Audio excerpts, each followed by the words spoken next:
Persona 5 Royal has some of the most well-written characters that I've ever had the pleasure of experiencing in a video game, with the vast majority of them having been given a lot of time and care to develop throughout the course of the story by Atlus. Characters like Akechi, Kasumi, and Dr. Maruki will likely stay with me for the rest of my life, and other characters like Haru and Yusuke are characters that, while I may not have resonated with them upon their initial introduction, I grew to really adore them the more and more I learned about them and their stories. But one character, whether it be in Persona 5, Persona 5 Royal, or Persona 5 Strikers, that I think has never really gotten the credit he deserves is none other than Ryuji Sakamoto. And so today, I want to talk about why I believe that Ryuji is such an incredible character, and also why I think that despite everything incredible that he does, he always seems to get relegated to the background, despite being the first Phantom Thief we are introduced to in the game. And quite frankly, he is the character that I was by far the most excited to learn more about as time went on. And with this screenshot going around online, I couldn't help myself and had to make this video. While it won't be quite as detailed as my psychology of videos typically are on this channel, I more so wanted to dissect why Ryuji, a character who showed so much promise throughout the course of the game, never got the same love, attention, and respect that the rest of the cast received. And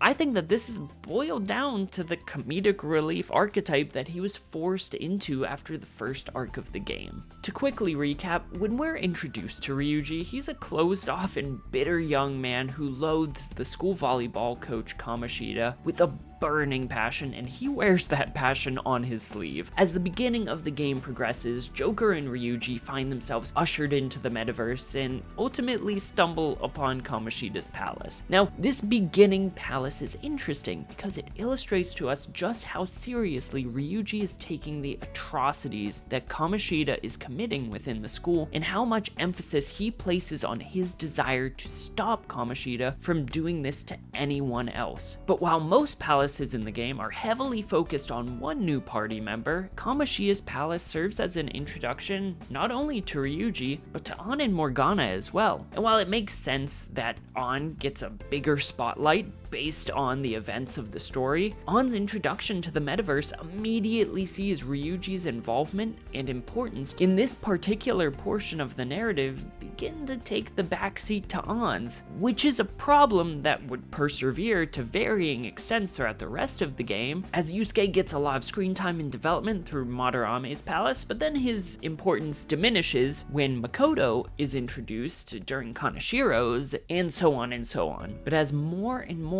party members got added, Ryuji's involvement in the main narrative, barring being a major part of all of the decisions and conversations surrounding what corrupt adults they should target next, became increasingly comedic in nature and more tangential, with his next big role in the story being his argument with Morgana that eventually made Morgana run away from the Phantom Thieves for a while. We learn that Ryuji comes from a household with an abusive father that ultimately abandoned him and his mother, which is what motivated him to become a star runner so that he could eventually help to take some of the weight off of his mom's shoulders in the absence of his father. But when Kamoshida didn't want the track team taking any of the spotlight from his volleyball players, he started to share with the entire school the details of Ryuji's family history as a way to antagonize Ryuji, to the point that when Ryuji ended up attacking him out of anger, he broke Ryuji's leg in quote-unquote self-defense, which caused a domino effect that ultimately led to the track team being disbanded. This series of events in turn ostracized him from his former teammates, which at the time were his only support system outside of his mom. This labeled him a troublemaker in school and tore away his aspirations for the future all in one fell swoop. And even after going through all of this, he was considered to be the one at fault by everyone, while Kamoshida remained the school's golden goose. I mean, can you blame the poor kid for leaning into this troublemaker reputation after this? Can you blame him for dyeing his hair blonde as a display of defiance? All of this is such a perfect setup for Ryuji to be the heart and soul of the Phantom Thieves and their spirit of rebellion moving forward. So like, what happened?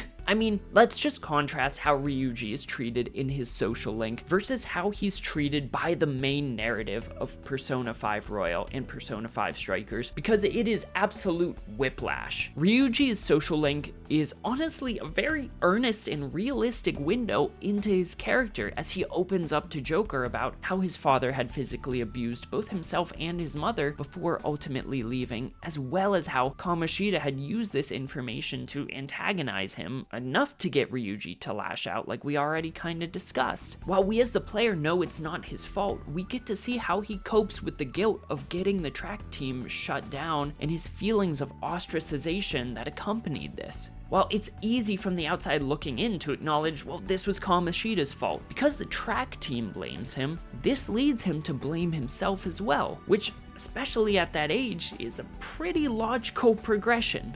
So when he hears that they are being reinstated, but that Kamoshida's lapdog, Mr. Yamauchi, would be in charge, he takes action to try and help the track team to be in a good position moving forward. He exposes Yamauchi's plan to two key members of the track team, which ultimately leads to them reconciling with him and getting the PTA to oust Yamauchi, and sees the team bring back their old coach from before Kamoshida took over. This social link allows us to see just how much Ryuji has grown through his experiences as a phantom thief, being able to control his anger when his former teammates bring up his parents, and being able to empathize with their frustrations. We see Ryuji be able to reflect on how much it hurt that he had lost his place with the track team, and how being able to connect with Joker has helped him to be able to move forward and find a place where he won't be abandoned. It's fantastic to see him distance himself from the pain and guilt of his actions and associating them with being the thing that gave Kamoshida the excuse to disband the track team, as well as understanding that if it hadn't been him who had done it, it would have been someone else. It was just a matter of time before Kamoshida figured out how he could get the track team out of the limelight. And while I could go on and on about how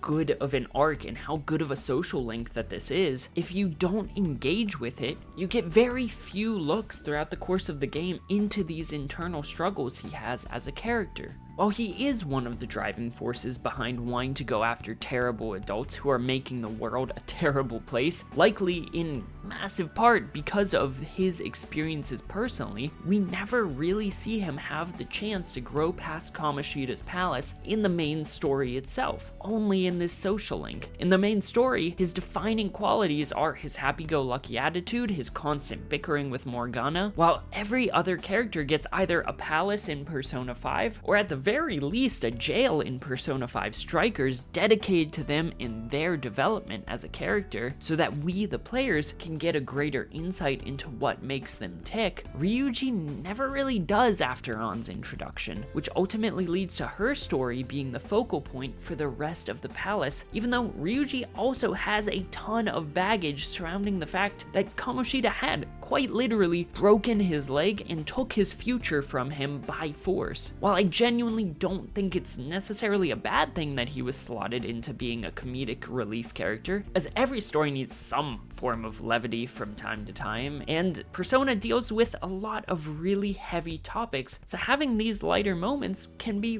really important. So that's not quite what bothers me about this situation. I mean, it's not exactly a coincidence that so many games and anime have a character who gets treated just like Ryuji. What bothers me is when these comedic moments undercut just how good of a character he actually is. Just because a character is known for, being funny doesn't mean it's inherently bad. It's just when these moments are implemented. I can understand why a lot of people get upset with the gag that after he risks his life running through the pain of his leg to save everyone else's lives and is momentarily presumed to be dead after the group escapes Shido's palace, his friends just turn tail when they realize he's alive and beat him up. I wouldn't say it upsets me personally, because I guess I can see what the writers were trying to do after this particularly tense portion of the game. They just wanted to give, again, that moment of levity and humor, I suppose. But I just wish that this act of heroism and this moment of personal risk had been acknowledged in some way prior to him being beaten up. Whether it's everyone coming over and tackling him and hugging him and praising him and thanking him, and then he says something stupid or out of left field, and then maybe, he gets a verbal lashing or something less visceral, but still in the nature of the character and his relationship with these characters. I don't know. Maybe they could have just said thank you at the very end, right? Just a thank you. I know that this isn't a hot take, because this is such a massive moment for him, finally being able to use the skill set that had been unjustly taken away from him from a corrupt adult to save his friends and countless people in Japan from Shido. I don't know, it would have been great to give him the credit he was due, showing that while yes, he is a comedic relief character and we can acknowledge that, the fact of the matter is that he is the one who saved the day here. Not Joker, not Makoto, not Futaba, Ryuji. He was able to go against the terrible hand he had been dealt, and he came out on top. But that doesn't happen, and the game just moves on, having checked the obligatory gag off of their bingo card. And this doesn't ruin Ryuji's character by any means. I think it's a shame that a lot of times when we talk about Ryuji's impact on the story, we talk about his blow-up argument with Morgana, which a lot of people consider to be one of the low points in the game, which while it's totally in character for him to do this, and it is an interesting arc to see him come to Morgana's aid, I personally never really thought of this being anything outside of a dispute between friends. Friends fight. It's an interesting dynamic to illustrate in the game, but the fact that this is one of his most key moments of involvement in the game for a prolonged period of time is kind of a shame. Now, I will say that Royal does a lot to kind of fix my feelings of this, because it does give every character their own small moments to shine as a nice way to tie up their individual stories, not only allowing you to see their idealized lives, but also seeing how much they respect and appreciate the struggles that have made them who they are, with Ryuji being the star of the track team with a fully healed leg in this idealized world. Though once he does snap out of this fake reality, I really do appreciate that Atlas gives Ryuji a terrific moment, with him being the first to arrive on the scene in order to save Joker and Akechi from Cendrillon. Here it comes! I don't think so!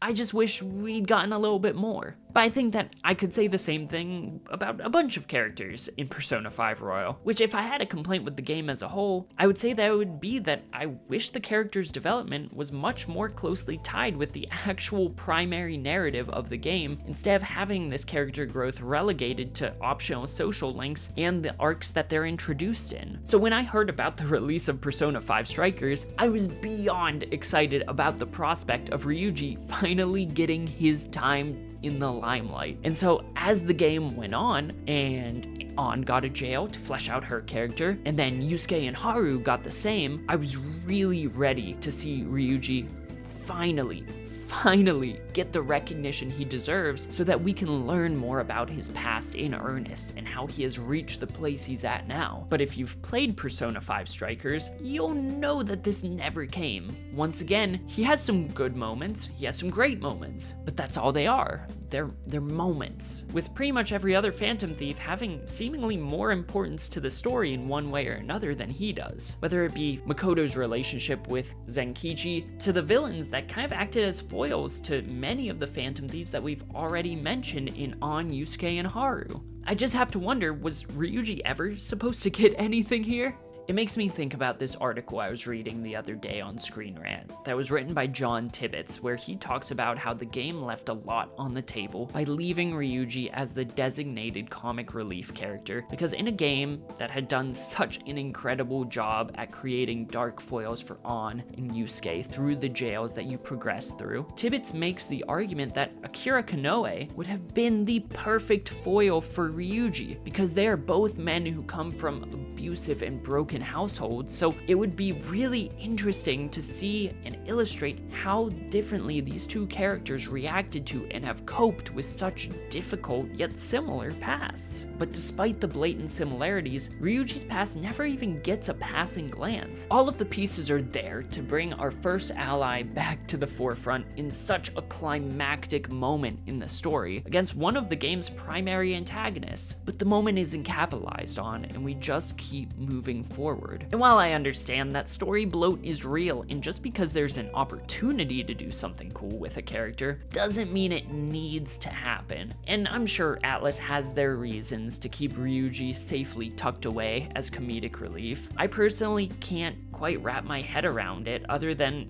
he's just not very popular in Japan like he is in the West. When you think of Ryuji and Persona 5 strikers, what's the first thing that pops into your mind? Because if it has anything to do with him using profanity, that's a pretty decent indicator that his character's development in this game did not reach the highs of many of his peers. And that's kind of upsetting. I'd be lying if I were to say that I wasn't feeling a bit of Persona 5 fatigue ever since I beat Strikers. But with Persona 5 Tactica, I can feel myself being sucked right back into the world inhabited by these characters. And while screenshots like this worry me, that Ryuji will solely remain a comedic relief character, I have hope that he will receive the spotlight he so rightly deserves in this game. From his social link to his acts of heroism in Shido and Maruki's palaces, to the quieter moments of vulnerability, like when he shares with Joker, Yusuke, and Morgana about how he believes himself to be a bad son for losing his track scholarship following the Kamoshida incident. There is just so much to Ryuji that hasn't been addressed in a meaningful way quite yet, and I would love more than anything to see him get his moment to shine. The games have shown us that while he can be quick to anger, a bit too headstrong for his own good sometimes, which ends up getting him into trouble, and can find it difficult to look at things through another person's perspective, they also show us that he's incredibly compassionate, a loyal friend, a hard worker, and has a heart of gold. If a comedic relief character like Junpei from Persona 3 can be given a profound level of attention and care placed onto him and his story, without sacrificing the integrity of his humor, why can't Ryuji? I feel like I say this in every single one of these Persona videos, but Ryuji isn't a perfect character. Nor should he be. Perfect just isn't relatable. And that's, in my opinion, one of the greatest strengths of the Persona games. Their ability to create relatable human characters. And I hope sooner rather than later that we get to see Ryuji given the same care and attention he was given in his social link and in other places. Because let's be honest, Ryuji deserves better. But that will do it for this week's video, guys, and I want to pass the question off to you. Would you like to hear a full psychology of Ryuji? And let me know if there are other characters in the Persona franchise that you just don't think get the respect that they deserve, because I would love to hear your thoughts. Also, if you want to hear more content like this, make sure to check out my wife and I's new podcast, ThoughtCast, a video game podcast, where we get to talk with video game developers and content creators all about their experience in the gaming space. And if you want to see anything we put out early or get additional updates and even exclusive content, join our Patreon, because it really helps us to be able to continue making this kind of content for you moving forward. But as always, I hope you have a fantastic rest of your day, a fantastic rest of your week, and why not even a fantastic rest of your month, and I will see you in the next video. Later.